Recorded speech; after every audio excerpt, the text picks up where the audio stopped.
नमस्कार, मैं उदय प्रताप सिंह और आज इंडिया न्यूज पे जुड़ रहे हैं नेटफ्लिक्स के नए शो के सितारे। जी हाँ, मैं बात कर रहा हूँ बार्ड ऑफ ब्लड के बारे में। बार्ड ऑफ ब्लड नेटफ्लिक्स का नया शो है जो इंसिडेंटली बहुत टॉपिकल भी है। ट्रेलर को बहुत अच्छे रिव्यूज मिले हैं और आज चर्चा करेंगे हमारे संग विनीत कुमार सिंह और इमरान हाशमी। बहुत बहुत स्वागत है आप दोनों का इंडिया न्यूज पर। इमरान, पहले तो मैं आप पे आऊँगा। ये आपका डिजिटल डेब्यू है, तो इस शो में ऐसा क्या था जिसने आपको हाँ बोलने पर मजबूर किया? बहुत सारी चीज़ें हैं। पहले तो 5 साल पहले मैंने ये किताब लॉन्च की थी मुंबई में। बहुत लोगों को ये पता नहीं है बात। बिलाल मेरे दोस्त हैं और हमने एक साथ में एक किताब भी लिखी है, किस ऑफ लाइफ। तो तभी बिलाल से दोस्ती हो गई। वो लॉन्च की किताब तभी मैंने पढ़ी थी 5 साल पहले और मुझे बहुत अच्छी लगी थी। I thought was a breezy read, बहुत ही एंटरटेनिंग और उसमें सारे गुण थे जो मुझे लगा कि इसको डेफिनेटली एक अडेप्ट करना चाहिए फिल्म में।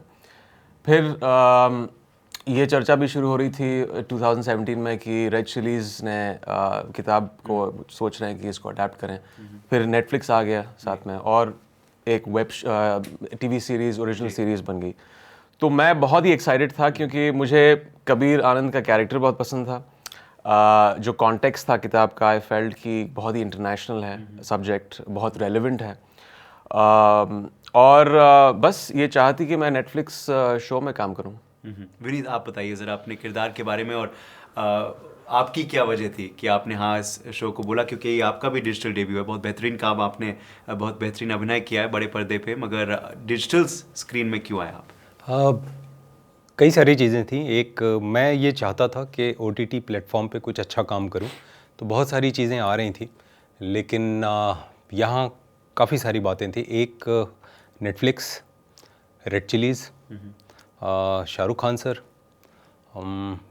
जो किरदार है बार्ड ऑफ ब्लड में वीर का, वो मल्टी लेयर्ड है। तो ये इतनी सारी चीज़ें थी कि मैं ना बोल ही नहीं पाया और आई सेड यस और करते हैं। जी।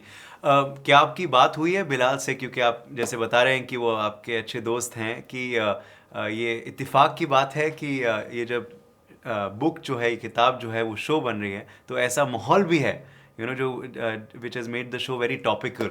आपके शो का जो प्रेमिस है वो बहुत टॉपिकल है, बहुत रेलेवेंट है, क्योंकि यही माहौल है अभी इंडिया में, पाकिस्तान में। ये इत्तेफाक की बात है। ये जब किताब बिलाल ने लिखी थी 2014 में, तभी पॉलिटिकल क्लाइमेट बहुत अलग था। शायद ये थॉट बिलाल को 2012 में आया होगा, लेकिन अभी कोइंसिडेंटल है कि जब ये प्रोमो भी लॉन्च हुआ तो एक सेंटिमेंट था हमारे देश में और हाँ, आई थिंक इसलिए और रेलेवेंट हो गया ये और लोगों के दिमाग में इट्स टॉप ऑफ माइंड और लोग बहुत इंटरेस्टेड हैं देखने में कि इसमें क्या है। जनरली बॉलीवुड फिल्मों में हम इसका थोड़ा सा जिंगोइस्टिक एक की दिखा देते हैं, ओवर द टॉप की, लेकिन ये हमने बहुत ही रियलिस्टिकली रखा है। स्टीरियोटाइप्स नहीं है इसमें।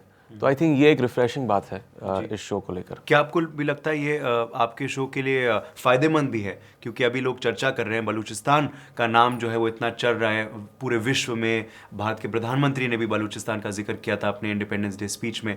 तो आपके शो के लिए ये फ़ायदेमंद है क्योंकि इस चीज़ के बारे में अभी चर्चा हो रही है, विनीत। जैसा इमरान ने बोला कि ये इत्तेफाक है, जब भी लिखा गया था तभी ऐसा कुछ सोचा नहीं गया था। इनफैक्ट हम जब शूट कर रहे थे तब भी ऐसी कोई चीज़ नहीं थी। आज के वक्त में अगर लोग इस तरह से देख रहे हैं तो वो एक अलग चीज़ है। हम लोग एक्टर्स हैं, हम अपना काम करते हैं। लोग उस चीज़ को अगर किसी तरह से रिलेट करते हैं तो वो उनका नज़रिया हो सकता है, लेकिन ये पूरा काम काल्पनिक है, फिक्शनल है और या बहुत इंटरेस्टिंग कैरेक्टर है और शायद आप पहली बार ऐसा रोल निभा रहे हैं स्पाई करो। तो बैकग्राउंड रिसर्च क्या था इमरान? जैसे आपने कहा आप किताब पढ़ चुके हैं पहले ही, तो वो आधी रिसर्च तो वही थी, मगर आपने क्या स्पेसिफिक रिसर्च की? देखिए, जनरली हम सब फिल्म के फॉर्मेट से ज़्यादा कंफर्टेबल हैं, लेकिन इसमें 7 एपिसोड्स हैं, 2 फिल्मों का ड्यूरेशन है, 5 घंटे का स्क्रीन टाइम है, तो कैरेक्टर आर्क थोड़ी लंबी है।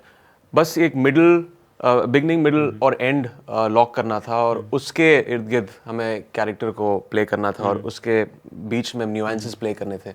बस यही दिमाग में रखना था और बहुत काम था क्योंकि 90-95 डेज में हमने सारे एपिसोड जो ख़त्म किए, तो वर्कलोड ज़्यादा था। फिजिकली एक एजिलिटी, फिटनेस, अलग अलग गन्स हैं इसमें, एक तरह की बॉडी लैंग्वेज और दिमागी तौर पे साइकोलॉजिकली एक स्पाई के दिमाग में क्या चलता रहता है जब वो एक एनिमी स्टेट में है, वो डर, वो जो थ्रिल एस्पेक्ट है उसको दिमाग में रख के प्ले करना था।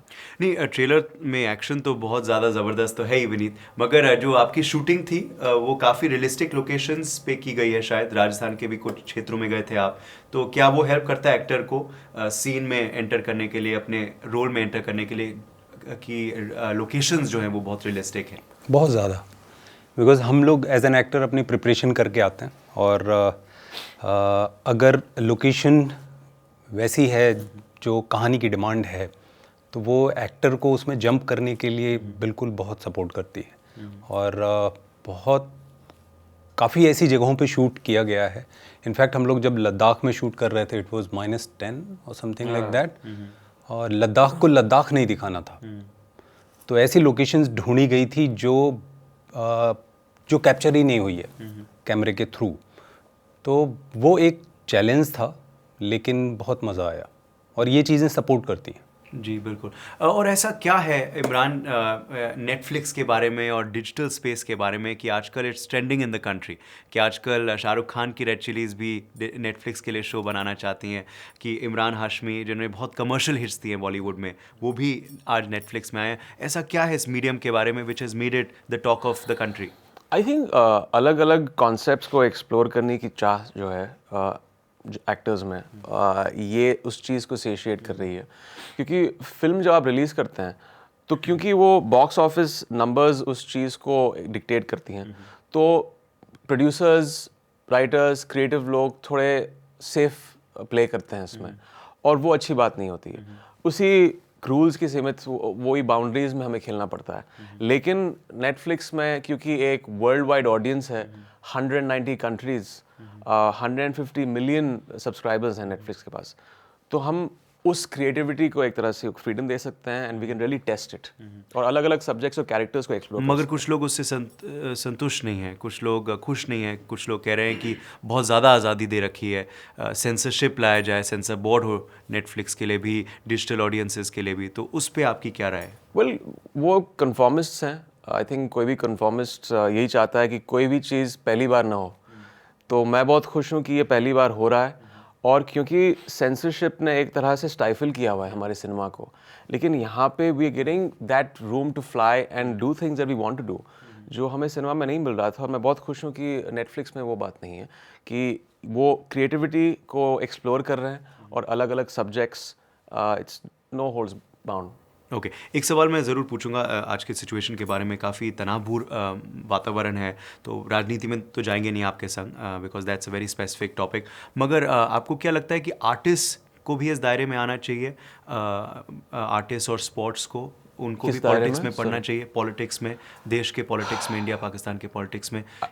आई think each to their own. I think generally जब कोई भी स्टेटमेंट इस इशू पे कोई कहता है, या सब्जेक्ट मैटर भी आपका हो फिल्म का, तो इमोशंस थोड़े दे रन हाई, और ये एक नेचुरल चीज़ है, लेकिन आई थिंक रिस्पॉन्सिबली इस चीज़ को टैकल करना पड़ता है हमें। अगर आप थोड़े इग्नोरेंट हैं इस चीज़ को लेकर, आपको कभी इसके बारे में स्टेटमेंट नहीं देनी चाहिए। अगर आप स्टेटमेंट दे रहे हैं तो आपको ये याद रख के चलना चाहिए कि इसके रेपरकशंस डेफिनेटली होंगे, बस। ओके, चलते चलते फिर दर्शकों को क्या कहना चाहेंगे, क्यों इस शो को देखें, क्यों आपके अभिनय को देखें विनीत? हाँ, मैंने इस तरीके की कोई चीज़ पहले की नहीं है। एक कमांडो, फंक्शनल ओपियम एडिक्ट, दूसरे देश में अंडरकवर एजेंट के तौर पे काम कर रहा है, जिसे घर वापस जाना है, बहुत सारा ट्रॉमा है दिमाग में। इस तरीके की कोई चीज़ मैंने नहीं की है, तो मेरे लिए तो बिल्कुल नया है। और शो में ऐसी बहुत सारी चीज़ें हैं जिसे आप देख के मुझे लगता है आपको अच्छा लगेगा। ओके, और आखिर में ये अनुभव पसंद आया आपको? क्या आप और शोज करना चाहेंगे डिजिटल स्पेस में? डेफिनेटली करना चाहूँगा। शुरुआत में थोड़ी एंग्जाइटी थी, क्योंकि एक नया टेरेन है मेरे लिए, मैंने एक्सप्लोर नहीं किया है, लेकिन जैसे ही हमने पहला जो शेड्यूल है ख़त्म किया, आई फेल्ट कि मुझे डेफिनेटली करना चाहिए, और जल्दी करना चाहिए। चलिए, तो जल्द आप करिए, आपके दर्शकों यही चाहेंगे, और आपको शुभकामनाएं इस शो के लिए। Let's hope bard of blood does very well. India news के संग जुड़ने के लिए शुक्रिया। Thank you so much.